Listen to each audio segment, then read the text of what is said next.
आज ये कार्यक्रम जो हुआ, इस क्लब के बबलू भैया, उनके जितने भी साथी हैं और हमारे गुरु बहन यहाँ का स्थानीय जितने भी हैं, आज इस चर्चा में सहयोग दे करके बड़ी सुंदर कार्यक्रम को करवा लिया। ये जितने भी देखे हैं क्लब के लड़का सब किया हुआ, और बहन जो भी है साथ दिया कि हम भी शिव गुरु की बातें करेंगे। स्थानीय गुरु बहन साथ मिला और सहयोग उस क्लब के भाई बंधु से मिला, जो बबलू भैया के साथ सभी भाई बहन बैठ साथ में खड़े होकर के आज इस गुरु का काम किया। सब भी विकी ओढ़ना है, शिव ओढ़ पर है, और कहा गया 3 सूत्र जो है विषय प्रेम करने की विधा है, अपने में शिष्य अस्थायी भावने के लिए विधा है, दया, चर्चा और अपने को नम्र से प्रणाम का खोजें। दया प्रथम सूत्र में ही मन का कि हे शिव, आप मेरे गुरु हैं, मैं आपका शिष्य या शिष्या हूं, मुझ पे दया कर दीजिए। देखिए, संसार में रहने के लिए तो बहुत कुछ सब कुछ करते हैं, और ये संसार में आए हैं, संसार होके मत रहो। जग में आए हैं जगत हो करके नहीं रहना है, जगत में आए हैं जगत में कुछ करके जाना है। वह है शिव गुरु की शिष्यता, घर घर में महादेव की दिया जलाना है। एक व्यक्ति के घर में, एक व्यक्ति के घर में शिव की दिया जलाते हैं दीदी, तो साहेब आपके साथ खरा उतरते हैं। आज के डेट में हरिंद्रानंद बाबू, दीदी लीमान आनंद ने आपके साथ है और आपके साथ सहयोग देते हैं, साथ देते हैं। इस भाव में जो बैठे हैं अभी गुरु कार्य में, लाने वाला है कौन? ये आपका मन आया, शिव लेकर आए और साहेब दीदी का सहयोग मिला, तब आप आए हैं इस चर्चा में। क्यों आए? भाव के लिए। मेरे गुरु शिव है, मेरे गुरु की बातें हो रही है, चाहे वो जितने समय में आए। और इस चर्चे में जितनी देर हम सब बैठ करके गुरु की समाधि में अपने मन को स्थिर किए हैं, तो समझिए ये जन्मों जन्मांतर तक आपका लेखा जोखा उस महादेव के पास लिखा गया। इसीलिए साहब कह रहे थे, शिव गुरु की शिष्यता एक दर्द है, एक एहसास है, एक अनुभूति है। आपके अंदर में शिव के मंथन चिंतन होना चाहिए, अपने गुरु के लिए प्रति दर्द होना चाहिए। जैसे ही आपके गुरु के प्रति आपकी दर्द होगी, आपका जगत के आकर्षण से मन हटेगा, और जैसे ही आपका जगत के आकर्षण से मन हटेगा, गुरु मन के तल पे उतरेगी, गुरु आपसे काम करवा। दूसरा सूत्र जो गुरु की चर्चा करना है, प्रथम सूत्र में जो हमने आपने सुना साहेब हरिंद्रानंद के माध्यम से कि अपने गुरु शिव से दया की याचना। दया याचना क्या चीज के लिए? संसार के जीने के लिए, संसार के लौकिकता भाव को पकड़ने के लिए नहीं। दया इसलिए कि मेरे मन के तल पे वो गुरु उतरे और मेरे मन को समझा दे कि वो गुरु मेरा है, मैं उसका हूं। है ना? दया मांगते नहीं, शिव आप मेरे गुरु हैं। किस भाव से? शिष्य के भाव से मांगते हैं, शिष्य भाव से याचना करते हैं, उससे याचना करते कि हे शिव आप मेरे गुरु हैं, मेरा बन जाइए, मेरा हो जाइए। संसार में कोई नहीं है। अभी भजन सुने, कोई नहीं जाने वाला है। भजन बहुत सुंदर था, कोई जाने वाला इस नगरी से नहीं है, आपका शरीर ये जाएगा, बस अकेला ही जाएगा। कहते हैं जीव को मुक्ति पाने के लिए रास्ता होना चाहिए। इस धरती पे तो बहुत से गुरु आए, गुरु चले गए, कोई नहीं बताया कि शिव मेरा अपना गुरु बन सकता है। कोई नहीं बताया। रविन्द्रनाथ टैगोर भी नहीं बोले कि आपका गुरु शिव हो सकते, वो भी कहा जो तो जीव तो शिव। वो भी नहीं कहा कि गुरु वो शिव आपका हो सकते हैं। मात्र एक हरिंद्रानंद बाबू से धरती पे जन्म लिया और कहा कि जिस भगवान शिव को पूजा करता है वो गुरु है, उससे बड़ा कोई गुरु नहीं है, उससे बड़ा कोई दानी नहीं है, उससे बड़ा कोई गति नहीं है, उससे बड़ा कोई योद्धा नहीं है। उसी भगवान शिव को साहिब कह रहे थे, गुरु रूप में उनको अपना बनाइए। अपना जब उनको भाव दीजिएगा, वो आपको अपना मानेगा। साहब कह रहे हैं जब आप दया की याचना से उसको अपना समझिएगा तो आपके अंदर में अपना भाव उतरेगा। जब भाव उतरेगा तो गुरु से प्रेम कौन करेगा? दूसरे कोई करेगा? आपका भाव उसके पास, गुरु के पास, गुरु का भाव आपके पास, तो आपसे ना प्रेम होगा। तो प्रेम में क्या होता है? सब कुछ मिल सकता है। गुरु से प्रेम जब हो जाएगा तो सब कुछ मिल जाएगा, दुख का प्रारब्ध कम हो जाएगा। मतलब कष्ट कम होगी तो गुरु आपके मन के तल पे उतरेगा, कष्ट कम होगा, गुरु आदेश पे आपका मन चलेगा।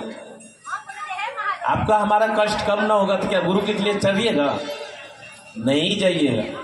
तो गुरु अपने शिष्य के तल पे उतर के उसकी प्रारब्ध को कष्ट कम थोड़ा करते हैं, उसकी मन का चेतना का परिमार्जन करते हैं और उसके मन में विश्वास का दीप जलाते हैं। कौन सा दीप? शिव की दीप। शिव की दीप सबके पास नहीं जलती है। जो शिव शिष्य होंगे उसके पास शिव की दीप जलती है। क्यों? वो साहेब दीदी की राजमार्ग को देखा है और उनको पकड़ करके शिव को पकड़ लिया है। इसलिए साहब कह रहे हैं दया की याचना अर्थात संभव है डेली करना। दया का सूत्र भूलना नहीं है। दया का सूत्र भूले तो महादेव छूटेंगे, लौकिकता आकर्षण पकड़ेगा, जगत के हर चीज पकड़ेगा। तो साहब कह रहे दया अर्थ दया की याचना भूलना नहीं, शिव भुलाएगा नहीं। दया की याचना में शिव पकड़ में आते हैं और आपके जीवन का दीप जलाते हैं। और दया की याचना ही भूल जाएंगे तो शिव छूट जाएगा। हमको आपको शिव को पकड़ना है, हमको आपको शिव के पकड़ के लेके चलना है। और माध्यम हमारे साहेब दीदी है, उसको तो लेना ही पड़ेगा। कोई गुरु भाई गुरु बहन माध्यम नहीं, मात्र एक शिव शिष्य है हरिंद्रानंद, उनको आपको पकड़ना पड़ेगा। तब शिव शिष्यता का झंडा घर घर में लहरा सकते हैं, शिव का दीप घर घर में जला सकते हैं। जानते इस कार्यक्रम के लिए मैंने साहेब से दया मांगी। सुना है कि एक शिष्य भी दया करते हैं, तो आप तो खुद शिव थे, हम पे दया क्यों नहीं करिएगा? तो वो साहब दया किए और ये कार्यक्रम भी हुआ। और कहीं भी हम जाते हैं, किसी गुरु कार्य में कहीं भी चल जाते हैं, बस साहब का साथ लेते, सहयोग लेते, उनसे ज्ञान लेते। अभी आप बैठे तो कौन ज्ञान दे रहा है, कौन समझ दे रहा, कौन विचार दे रहा? साहेब दे रहे हैं। और कहा उठो जगो, चलो शिव की ओर, बढ़ो शिव की ओर। तेरे मन की चेतना वो गुरु परिमार्जन करेगा जब तुम जगोगे, शिव की ओर बढ़ोगे। तब शिव की ओर बढ़ने के लिए दूसरा सूत्र कहाँ है करने कि शिव की ओर बढ़ो, एक शिव शिष्य बनाओ। साहब हरिंद्रानंद कहे थे, गुरु आदेश मिला उनको, कहा हरिंद्र तुम जो करते हो लोगों को कहो करने। साहब बोले मैं तो शिव शिष्य बनाता हूं। फिर पूछ रहे महादेव, वर्तमान महादेव से हो रहे हैं, कह रहे हैं ए हरिंद्र तुम क्या करते हो? लोगों को कहो करने के लिए वही चीज। तो साहेब ने हम सबों को शिष्य बनाए और हम सबों को भी शिव शिष्य बनाना है। साहेब तो लास्ट संगोष्ठी में साहेब खुद बोले कि साहेब का मतलब होता है। 28 अगस्त को लास्ट संगोष्ठी थे, साहेब तो 4 दिन के बाद शरीर छोड़े। साहेब बोले साहेब का मतलब जानते हो? जो गुरु आदेश पे चलेगा मैं उसके साथ सदैव के लिए तैयार रहूंगा, बस रहते ईमानदारी पूर्वक से। जहां आपकी मन घबराया साहेब छूट जाएगा, शिवता का जनक छूटेगा, आप जगत के में चले। तो कहे साहेब का मतलब होता है शिव। इसके बाद साहेब चले। क्योंकि उस मानव ने इस धरती पे आए, एक शिव के रूप में मानव की योगियों में आए और हम सबों को 3 सूत्र के प्योर में बांध दिए। कहा ऐसी ऊर्जा लेना है तो ले ले भाई बहन, ये शिव की शिष्यता है। तू भी ऊर्जा ले और लोगों को भी बांट करके दे, तेरी जिंदगी सुधर जाएगी, तेरी जिंदगी बदल जाएगी, तेरी जिंदगी में मानवता का नजर आएगी और तेरे अंदर में शिष्य भाव जागृत हो जाएगा।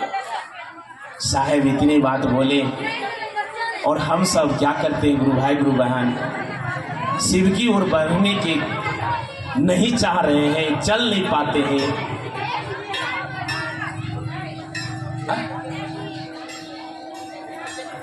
हम नहीं पाए तो करना हो, महादेव दया मांगे, साहिब का सहयोग लेंगे, साथ लेंगे। जब भी गुरु को जहाँ चलना है शिव के साथ चलिए, आपके साथ जीवन भर देव रहेंगे, आपके साथ सुखमय सिंह में शांति हो। और रात में बैठ करके अपने गुरु को नमः शिवाय से 108 बार प्रणाम करने का कोशिशें करें। प्रणाम होता नहीं है, पर जिस दिन हो जाएगा उस दिन परिणाम संग संग महादेव रिटर्न करेंगे। तो साहेब कहें किसी से परिणाम नहीं होता है। साहेब लिखे शिष्यानुभूति में, कोशिशें करें, 108 बार कोशिशें करें। कोशिश करते करते एक दिन अयानाश हो जाइएगा, महादेव के चरणों में परिणाम चल जाएगा और आपके जीवन में परिणाम करेगा। दया मांगेंगे अपने गुरु से महादेव के काम के लिए, महादेव के लिए, और गुरु की चर्चा भी करेंगे तो गुरु की दया से लेकर के शिव की ओर चलेंगे, शिव शिष्य बनाएंगे और गुरु से नमः शिवाय से प्रणाम कोशिश करेंगे तो महादेव से दया मांगेंगे। तो ऐसे हम और आप ऐसे विचार से करेंगे तो एक दिन आपकी घर सुंदर होगा, सुखमय होगा और आपकी मानवता फलवती, पुष्पित, सुगंधित हो जाएगी। तो चलिए समय हो गया है, एक भजन करने के बाद इस चर्चा को विराम दे देंगे और कोशिश करेंगे दीदी किसी तरह हर घर में महादेव के दीप जलाइए। आपका एक दिन स्वतः महादेव का दीप घर में जलते रहेगा। एक दिन जाने आने वाले समाज भी कहेगा वो शिव का शिष्य है, वो शिव का शिष्य बन गया है। तो यही चंद शब्दों के साथ अपने वाणी को विराम रखते हैं। पुनः आपसे